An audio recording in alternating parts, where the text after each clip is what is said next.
आज इकोनॉमिक्स का जो है लास्ट पेपर है, 12th कॉमर्स का। और इसके बाद आई गेस आईटी का पेपर रहेगा जो ऑनलाइन रहेगा। सो इकोनॉमिक्स पेपर है, तो डू योर बेस्ट। जो आपने first paper, second paper, third paper, fourth and fifth paper में अगर नहीं कर पाए, वो क्या करो, आप इको में जो है वो मेहनत करके वो सारा एफर्ट क्या कीजिए, पुट कर दीजिए, सो दैट इकोनॉमिक्स में और आपके अच्छे मार्क्स आएँ और एवरेज मार्क्स आपका और अच्छा परसेंटेज बने। ठीक है, पास कैसे होना है, इंपॉर्टेंट क्वेश्चन, वो सारी चीज़ें, बोर्ड का पेपर एनालिसिस, वो सब मैंने ऑलरेडी अपडेट कर दिया है। आई एम श्योर आप लोगों ने देखा रहेगा। अब इस वीडियो में जो है कुछ टिप्स, पेपर लिखने से पहले जो है ये चीज़ें आपको समझ में आनी चाहिए। ठीक है, पेपर लिखने से पहले सारी चीज़ें आपको क्या करना है, लिस्ट डाउन करना है, सो दैट आप पेपर में अच्छे से लिखें। सबसे पहला जो आता है टाइम मैनेजमेंट। अब टाइम मैनेजमेंट और एक सीक्वेंस होता है, जैसे क्वेश्चन नंबर 5 4 6 3 कैसे लिखना है, क्या 1 से लिखना है, 2 से 3 4 ऐसे लिखना है, वो सीक्वेंस। तो अब टाइम मैनेजमेंट का अगर हम लोग बात करें तो क्वेश्चन नंबर 1 से लेके टोटल कितना है, क्वेश्चन नंबर 6 है।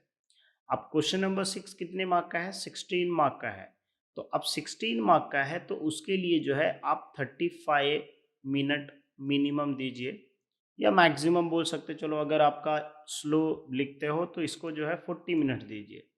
लेकिन मेक श्योर 40 मिनट्स बहुत ज़्यादा हो जाएगा, बट 16 मार्क का अगर आपको दो क्वेश्चन बहुत अच्छे से आ रहा है तो फिर आप इसको 35 मिनट्स दीजिए। और आप अपने साथ घड़ी कैरी कीजिए। सर क्यों? क्योंकि इकोनॉमिक्स का पेपर जो होता है वो बहुत लेंदी होता है। तो मोस्ट ऑफ द केसेस में क्या होता है कि 10 स्टूडेंट में से 8 स्टूडेंट का एक क्वेश्चन, दो क्वेश्चन छूट जाता है। तो इसके लिए मैं बताया कि टाइम मैनेजमेंट फॉलो करना बहुत ज़रूरी है। ठीक है, अगर आपने 35 मिनट्स अलोकेट कर दिया क्वेश्चन नंबर 6 के लिए, तो 35 मिनट्स में जितना होता है उतना कीजिए। अगर नहीं हो रहा है तो छोड़ के नेक्स्ट क्वेश्चन पे जंप कर लीजिए। ठीक है, फिर क्वेश्चन नंबर 5 है। Question number 5 I guess 8 mark का है। तो 8 मार्क का है तो इसके लिए कितना दोगे, मैक्स टू मैक्स 20 मिनट्स। कितना मिनट, 20 मिनट्स। आप 20 मिनट से जो है ज़्यादा नहीं दीजिएगा। ठीक है, अगर आप 20 मिनट से ज़्यादा दे रहे हो मतलब आप अपना पेपर, कुछ क्वेश्चंस होंगे जो आप नहीं कर पाओगे। ठीक है, उसके बाद आता है क्वेश्चन नंबर 4। अब question number 4 I guess agree disagree का है, 12 मार्क्स का है।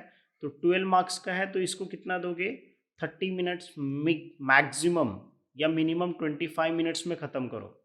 ठीक है, अगर 25 मिनट्स से लेके 35 मिनट्स में अगर नहीं खत्म हो रहा, उसको छोड़ के नेक्स्ट क्वेश्चन में जंप करो। बट इस तरीके से टाइम मैनेजमेंट फॉलो करो सो दैट 3 घंटे में आपका पेपर कंप्लीट हो जाए। ठीक है, क्वेश्चन नंबर 3 भी कितने मार्क का है, अगेन ये 12 मार्क का है, 12 मार्क का है। तो इसमें क्या करोगे, अगेन 25 से लेके 30 मिनट्स तक का आपको क्या करना है, इसको जो है टाइम देना है, सो दैट आपका इजीली पेपर्स जो है कंप्लीट हो जाए इकोनॉमिक्स का। ठीक है, बाद में आपके पास जो टाइम बचेगा आधा घंटा, इसके हिसाब से जो आपके पास लास्ट में 10 से 20 मिनट या 25 मिनट आपके पास बचेगा, तो वो क्या कर सकते हो कि जो क्वेश्चन छूट गया वो क्वेश्चन लिखने के लिए जो है आप वापस से रीचेक करके लिख सकते हो। तो इस तरीके से जो है टाइम मैनेजमेंट फॉलो कीजिए। एंड पेपर में कुछ ऐसे क्वेश्चन है, जैसे क्वेश्चन नंबर 5, ये क्वेश्चन आप गलती से भी मत छोड़ के आइएगा। क्वेश्चन नंबर 4, ये भी क्वेश्चन आप गलती से भी मत छोड़ के आइएगा। लिखिए, कुछ लिखिए, एग्री डिसएग्री लिख के आइए, बट लिख के आइएगा। इसमें से आंसर लिख के आइए। ठीक है, पैराग्राफ से देख के, जो क्वेश्चन दिया उसको सॉल्व करके कुछ लिख के आइए, क्योंकि इस पे जो है मार्क्स मिलने के चांसेस ज़्यादा होते हैं। ठीक है, सो अगर आपका कंसेप्ट, ये क्वेश्चन नंबर 5 के ऊपर पूरा वीडियो मैंने बना दिया था, राइट। क्वेश्चन नंबर 4 के ऊपर मैं वीडियो नहीं बना पाया, तो इसके लिए जो है मैं यहाँ पे बता देता हूँ। जैसे अब ये अगर क्वेश्चन आता है एग्री डिसएग्री में, index number can be constructed without the base year.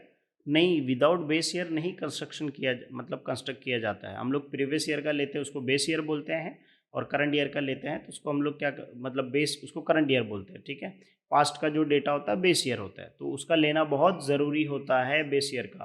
तो इसके लिए बोला है no, I disagree with the statement, क्योंकि द फॉलोइंग रीजंस, क्योंकि क्या है, main features of index number is selection of the base year. तो आपको क्या करना है, ये एक आपने क्या किया, डिसएग्री लिखा, इस पे 1 मार्क्स हो गया।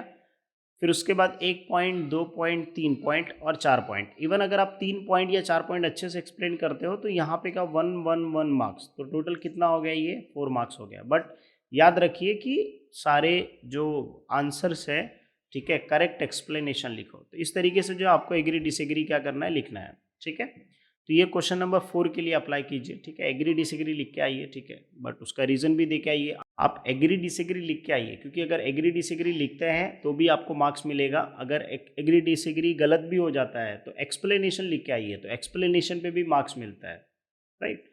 फिर उसके बाद question number 6 and question number 3, ये जो क्वेश्चन है ये हाई वेटेज वाले हैं। ऑलमोस्ट पूरा पेपर का जो है मेन वेटेज वाले सब 12 मार्क्स, ये सिर्फ 8 मार्क का है। बाकी ये 12 मार्क्स का है, ये 12 मार्क्स का है और ये 16 मार्क का है।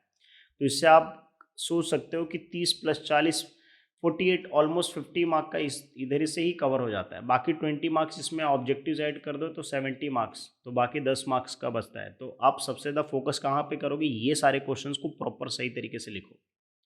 अब क्या करो कि सीक्वेंस फॉलो करना है, तो क्वेश्चन नंबर 1 यहाँ पे मैं रफ करता हूँ। Question number 1, question number 2। अब आपके हिसाब से जैसे मान लीजिए क्वेश्चन नंबर 1 जो है ऑब्जेक्टिव्स है, तो आप इसको पहले कर दीजिए।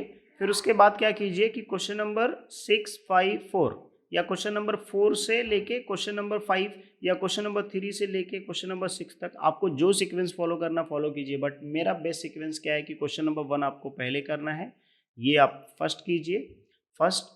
फिर उसके बाद क्वेश्चन नंबर 6, इसको सेकेंड, इसको थर्ड, इसको फोर्थ, इसको फिफ्थ, और लास्ट में क्या कीजिए, क्वेश्चन नंबर 2 कीजिए।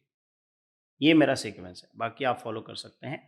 एक यहाँ पे मैंने लिखा पॉइंट्स और विद पॉइंट डायग्राम्स लिखा है, इसको मैंने क्यों लिखा है वो मैं आपको समझा देता हूँ। इसको रफ करता हूँ मैं। जब भी आप आंसर लिख रहे हो, क्वेश्चन नंबर 3 का लिख रहे हो, क्वेश्चन नंबर 6 का लिख रहे हो, क्वेश्चन नंबर 4 का लिख रहे हो, ठीक है। क्वेश्चन नंबर 4 का तो एग्री डिसएग्री वाला तो अलग है, लेकिन जब क्वेश्चन नंबर 3 का लिख रहे हो, शॉर्ट नोट्स टाइप के लॉन्ग आंसर्स लिख रहे हो, तो उसका क्या होना चाहिए, पहले इंट्रो होना चाहिए। अब इंट्रोडक्शन मतलब मीनिंग हो गया, डेफिनेशन हो गया, उसका एक इंट्रोडक्शन होना चाहिए, ठीक है। पहला स्टार्टिंग में आंसर जब लिख रहे हो या डेफिनेशन लिख रहे हो, उसके बाद दूसरा क्या होना चाहिए, पॉइंट्स होना चाहिए।